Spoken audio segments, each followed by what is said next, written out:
Hi there, crypto fans. Dick Allgaier here. Another beautiful evening as the sun goes down on the island of Maui. We had that contest where I put something in the box and we held a challenge, offered a cash prize, a crypto prize, not cash. We don't deal in cash. We don't want your stinking dollars. We deal in cryptos. We offered a crypto prize of $1,000 for anyone who could identify, name, sketch, describe what was in this box, and we had some winners. And today I want to introduce you to the winners, and we want to hear, how did they do it? How did they see what was in the box? So here are the interviews we conducted with the winners. Enjoy. I'm getting to know Rudy in Germany, and Zach, where are you today? I'm in Pennsylvania. Pennsylvania, very good. Rudy and Zach rather. Rudy and Zach are two of the winners in our What's Inside the Box contest, and you both did great with it. Rudy used the name Dietmar, so when I did the prize video, I said it was Dietmar in Germany, but he's really going by Rudy. So for those of you that didn't see, I put something in this box, and it was a challenge to remote viewers to draw what it was. And it was this little animal with big ears, and both of you did very well. Let me start with Rudy. Have you had any training in remote viewing? How did you go about this? What was your technique? What background do you have in attempting psychic awareness, if any? The first time I heard about remote viewing was about in 2014. I found on the internet the book Penetration by Ingo Swan. And it was amazing that I found it. And that's the first time that I heard about remote viewing. And I tried it for myself.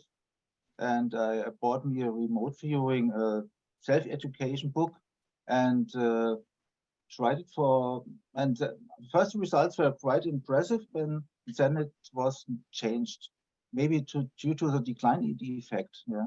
And then I gave up. But it's many years ago now. And so you have had some training. Yeah, I have had some training. I know how to write the what's the name, ideograms, yes, and yeah. A little bit, yes. So when I put this challenge out and we showed the box, how did you come up with? And I'll put it up on the screen. You drew the animal with the two ears. Yes. And a very good, I mean, for any remote viewer, that's a very good likeness. That was quite successful. How did you go about that? That was amazing. In the morning, I sat on the couch and I watched your channel, cryptoviewing.com, and I saw this contest and your question. And suddenly in my mind, first thing that crossed my mind was, yes, the animal like a Mickey Mouse in his box. And so I drew this little animal with the big ears and the arms are up, and I didn't thought so much. Suddenly it was in my mind, and I thought this is it. And if I think further, the problem is analytic overlay. Yeah. If I think, oh, maybe it's silly that he put a Mickey Mouse in his box or a small animal, that's not good. So I thought, this is it, and I drew it and sent it to you. Well, your likeness was very good, and I was thrilled when I saw it. All right, Zach, let's bring you on in Pennsylvania. Yours was fantastic. Now, you named it as a teddy bear, which wasn't quite right. It was a cat. But you had the ears right. You had the neck. It has a collar on, and you had the arms in the right position. Have you had any remote viewing training, Zach? No, not at all. Not nothing more than just what I've seen on crypto viewing. I might have casually heard of remote viewing previously, just never really had any training. So occasionally I would sit down with a tablet, put headphones in, and listen to binaural beats or something like that, and try something, but never really anything complicated. That's pretty much the extent of my experience. So what was your process? How did you come up with this great sketch? So it was pretty simple, actually. So I laid down when I had a quiet moment. Actually, I didn't put any kind of binaural beats in or anything like that. Focused on the box, concentrated on what you said in the video announcing the contest, and it was just for a brief moment the image came to me, and I think you might be familiar. So it's like the old style scrambled TV. We have the snow, and then you kind of like see an image come through, and it's like there wasn't a whole lot of definition to the image that I saw, but that's the closest thing I got was the teddy bear. Exactly. Oh, you've got some natural talent. That's very good. The structured protocol that I use, the HRVG method, it focuses on visuals. So what we do is we have a place that we call Blackboard, where you close your eyes and you're going to look up at about an angle like this, and then it's about out where you would read, and you create a screen or a blackboard there and focus on the granular density. And then what you do is you set your intent to see the target. We do it by writing the target ID on Blackboard. Then you open your eyes and close your eyes and look, and it's like a second and a half, like just what you described. It's quick, it's fleeting, isn't it? Yeah. Just like the scrambled TV. That was a good description. Well, your sketch, when I saw that, I went, oh, that's the winner. That's good. But the other, I was thinking of giving you the full prize, but the others did so well, I decided to split it up. So good job, both of you. And here is Miss Sasha. Because of the time zone difference, I'm speaking to you separately. I talked to the other guys, and we'll fold them together. Sasha, you're somewhere in the continental United States, though, right? In Canada, actually, yes. Oh, in Canada. Oh, I know that. I talk to you every week. I know you're, yeah. Okay, so you're in Canada. Yes. All right. Well, you did really well on this. You are a trained remote viewer. You've been remote viewing with HRVG protocols several years at least, correct? I've been doing HRVG for a year now, actually. Yeah, probably over a year. And you're, for those of you that haven't seen Sasha, you will see more of her in the future, because she's a very good remote viewer and can sit down and do a standard remote viewing target.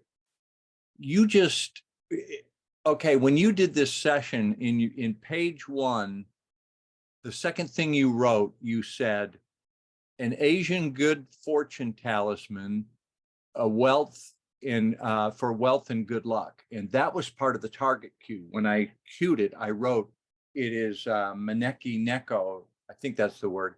It's a Japanese good luck money cat for good luck and fortune. So tell us how you did that.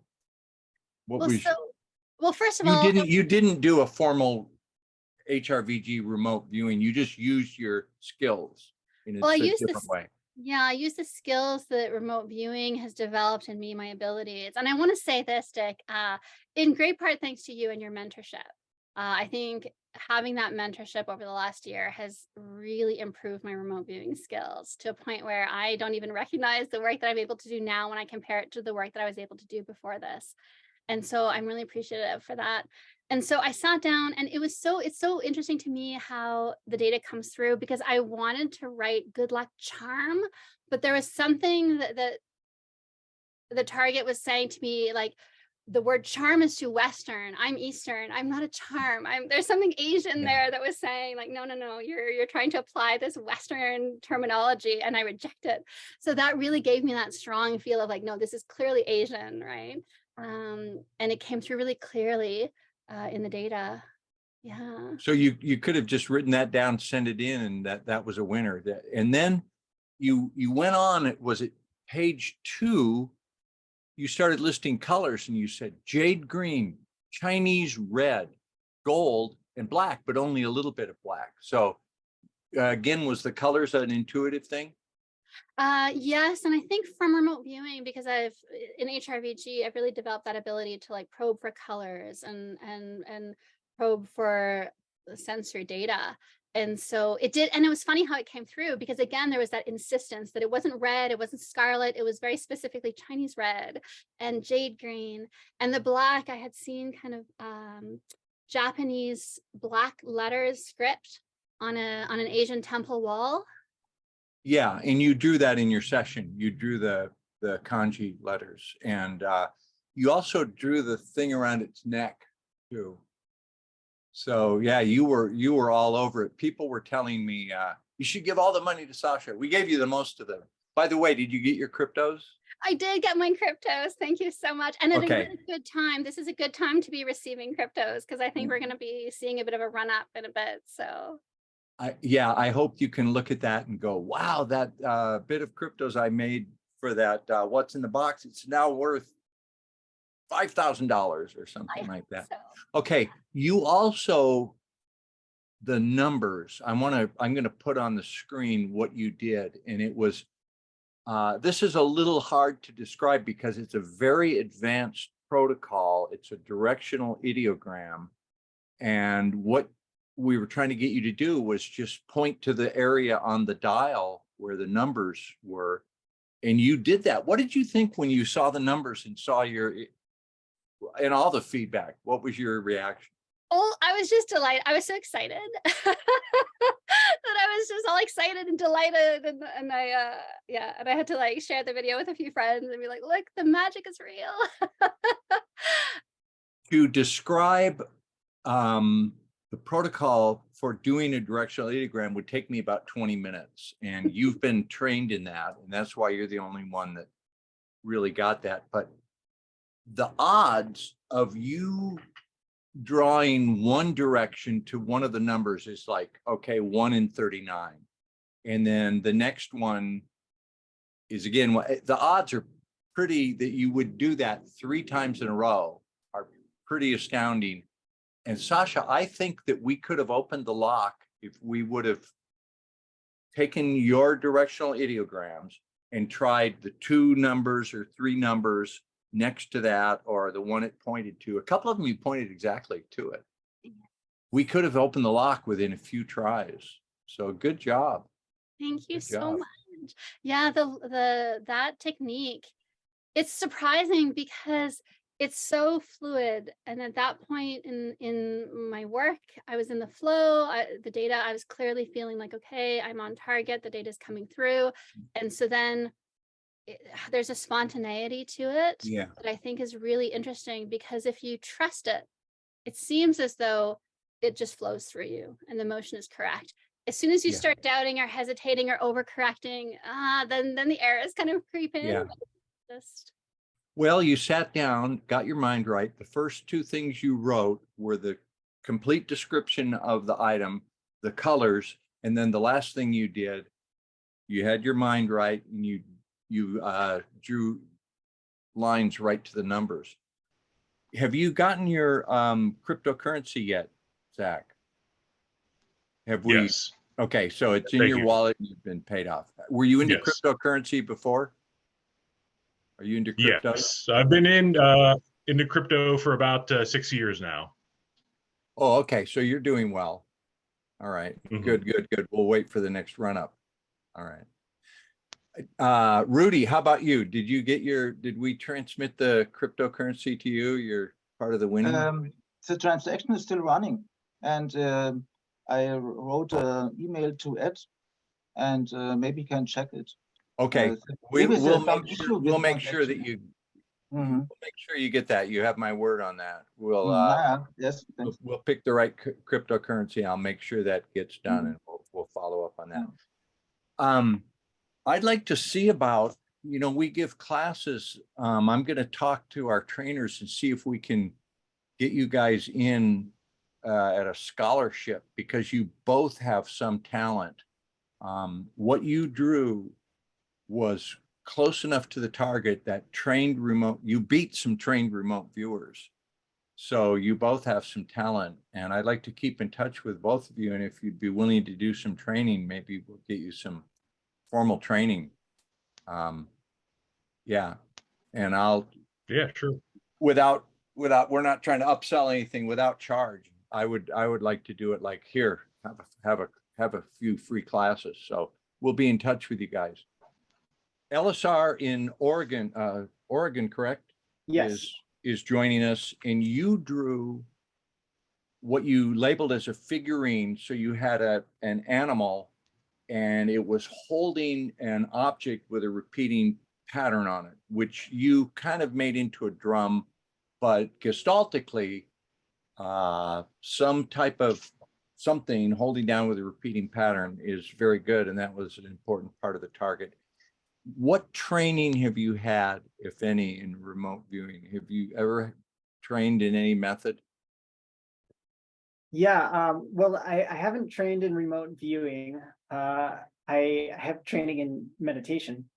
It's maybe a good foundation for remote viewing, but I've watched Edward, have difficulty pronouncing his last name, Edward Riordan, yeah. Riordan's some of his like full sessions, and so I took some cues off of that, combined with my meditation practice and knowledge of self and whatnot. So the secret to remote viewing is getting your mind right, setting your intent, and just having a moment where your mind is right. And the protocol methodology that we use is a way to kind of structure yourself to get your mind into that moment where you can have that communication. So you, I think with your meditation training, were able to do that. Did you like turn out the lights, close your eyes? What was the moment when you got the figurine? Yeah, well, it was like a Sunday afternoon. I didn't turn off the lights. I was kind of just doing it for fun. My mind state was a kind of a simple clearing the slate. I mean, setting the intention to view what's in the box, clearing the slate, and then being in a very receptive mode. So it's kind of like you got your receptive mode and your analytic mode, just to oversimplify. Yeah. And knowing that analytic mode in remote viewing is very often wrong. So like I can try and have a clear mind and I'll still have a thought, and I'll like what I like to call the raw data, and I'll still try to compile it into something. So if I notice that compiling it into something beyond the raw data, I like to write that down just to get it out of my mind and go back to that beginner's mind. Well, you did great. And the three of you combined, if we would have issued that as a challenge to skeptics, I believe we could have had some skeptics shaking their heads and going, well, how the hell did that happen? Because of all the objects I could have put in the box, the three of you, the combined descriptions that you had got it exactly. I want to ask all of you this, and I'll start with you, LSR. What was the moment when I revealed what it was? What was your feeling when you saw the cat and then looked at your sketch? What was that like for you? Yeah, like, so I don't know if you showed the picture of my sketch, but it's kind of like the tiki guy with the drum. That was an intentional, like, here's my analysis of my raw data and here's my best guess. And it's funny because I went back and watched the contest announcement after that. And you said explicitly that it's not the tiki god, and I'm like, oh, I don't know how I got in the running then, but it makes sense now. I actually was in a store in Hawaii at the souvenir aisle, and I picked up a little tiki god, and I thought, no, I can't put that in because people, you know, I've put that on YouTube it would be too obvious. So I put the cat. Zach, what was your reaction? What was it like for you when the big reveal and you saw that you had just about exactly drawn it? Yeah, I thought it was great. I wasn't quite expecting the gold color because I really didn't catch the color, but kind of like I said before, it's really kind of just like a facade, I guess. I don't know, or Yeah. like you see it through like a veil a little bit there. So yeah, I thought it was. I was pretty pleased with it. Did you notice the collar that you drew? Well, you made it into like a little bow tie, but the thing has Yeah, a collar. I definitely made note to have the what I thought it was a bow tie, but yeah, that was something that came through pretty clear. Good bit of detail. Rudy, what was it like for you when you saw the picture after what you? Yes, I was amazed. I couldn't believe it because first I thought it's maybe nonsense, but I said it anyway to you. Yeah, and so it was right, and it's really amazing. Yes. Well, congratulations to all of you. You transcended space and time, and you proved remote viewing. And we'll try to get you guys all some training because you all have really amazing potential. I've interacted with a lot of people. I think you all will do well. So we'll stay in touch. All right. Thank you. What does this, I had so much fun doing this, and you read the comments on YouTube. Isn't this amazing that people around the world, there are 4 of you that proved we can perceive things across space and time. Talk to me a little bit about that. I think that's the best part of this contest is that it's so inspiring, not just for those of us that were able to get some good target contact, but I think to everyone. Like, I was reading the comments, I was reading all the comments as well, and I love sharing in that feeling of delight when it's confirmed that yes, this realm that we're in, it's strange and wonderful, right? Like that these things are possible, that we can connect not just to data but to each other. And I think especially for what we're going through right now, it's really easy to be distracted away from that. And we need these positive reminders that there's good in the world, that there's a sense of wonder is something worth feeling and worth pursuing. And for me with remote viewing, that's what it does. Every time I do a session, it refreshes my sense of wonder. And I think we need that in the world a little bit more, right? Yeah, for sure. That's why we do it. One of the guys said he was trying to emulate, he was untrained and trying to emulate Edward Riordan. And it reminds me of myself back in 1996. Remote viewing came out on the Art Bell show, and Art Bell was interviewing Ed Dames and Courtney Brown and Joe McMoneagle and all the guys from the one of the original teams. And so I saw a documentary somewhere where there was a film of Mel Riley sitting at a desk, just going like this and drawing stuff and describing something. And so I got a target ID and I tried that with no training, just to like, okay, I'm going to try this. And I dimmed the lights and I just wrote what I felt. And it was a ski lift. And I said, there's a line and it's going up a hill. It's something that's repeating. And I like got it on the first try. And a couple of the other guys in this contest drew the animal just by quieting their mind. So yes, there you go. I want to say to Edward Riordan, to that point, yeah, I agree. Actually, I've watched the crypto viewing videos, and then from that I found Edward's YouTube channel, and I do watch all of the channels. But I did learn from him how to. I think it's self-monitoring to some extent. Yeah, I find that really useful for me as well. he uses kind of an inner dialogue type of thing. Yeah, Yeah, I and do. it works for him. It works. Yeah. So, folks, Sasha is part of a couple of advanced groups that came out of the Hawaii Remote Viewers Guild training. And I work with Sasha every Sunday for a few hours, and you'll be seeing more of her because her group is going to be showing some great presentations, I'm sure. So we'll see more of you, Sasha. Congratulations. That was really good work. Thank you so much. You deserve the prize money. Nice to talk with you. Thank you, Sasha. Thank you, Jack. Hopefully we'll have another contest soon. That was fun, and that's a great demonstration. It proves to people that don't even have any training that they're amazing too. We're all amazing. We all have psychic ability. We just have to wake up and realize it. Aloha.